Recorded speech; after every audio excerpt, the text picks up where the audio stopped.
BPG न्यूजमध्ये तुम्हा सर्वांचं स्वागत आहे। तुमसर नगरपालिका प्रशासनाच्या मनमानी कारभारामुळे शासनाचे लाखो रुपये तर बिनकामी खर्च होतच आहेत, पण यामुळे नागरिकांच्या आरोग्यासोबत खेळी खेळली जात आहे।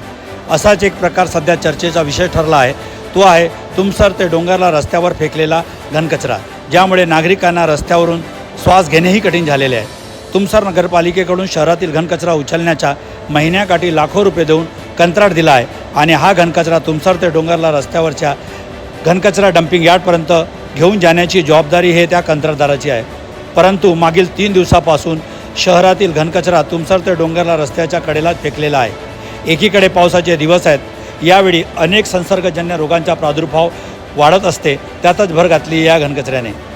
हा कचरा मागील 3 दिवसापासून रस्त्याच्या कडेला फेकलेला आहे। या कचऱ्यावर पाऊसही पडला, त्यामुळे कचरा जास्त कुजलेला दिसते आणि त्यामुळे घाण वास परिसरात येत आहे। तुमसर ते डोंगरलाकडे जाणाऱ्या रस्त्यावर श्वास घेणेही कठीण झालेले आहे। नागरिक नाक दाबून जात आहेत। एकीकडे त्या कंत्राटदाराला महिन्याकाठी लाखो रुपये देण्यात येते, मोबदलाही नगरपालिकेला मिळत नाही आहे, तरीही नगरपालिका प्रशासन झोपलेली दिसत आहे। नगरपालिकेला नागरिकांच्या आरोग्याशी काही घेणं देणं दिसत नाही। एवढेच नव्हे तर नगरपालिकेत नगरसेवक पदाचा लाभ घेणारे आणि भविष्यात घेण्याची इच्छा ठेवणारेही याबाबत बोलण्यास तयार नाहीत। म्हणजे शहरातील पुढारी आता सभ्य झालेले आहेत।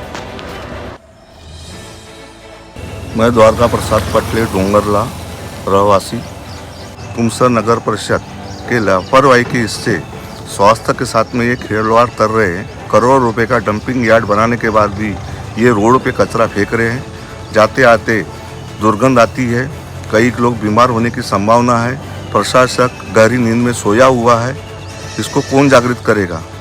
ये लोगों के साथ में इनके लोगों के स्वास्थ्य के साथ में खिलवाड़ कर रहे हैं। एक तरफ सरकार स्वच्छता का नारा लगाती है और ये प्रशासक लापरवाही कर रही है। करोड़ों रुपया ये कहाँ जा रहा है। लोगों के ऊपर टैक्स लगा है, स्वच्छता टैक्स कहाँ गया।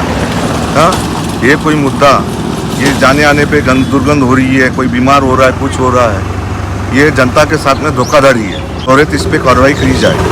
धन्यवाद।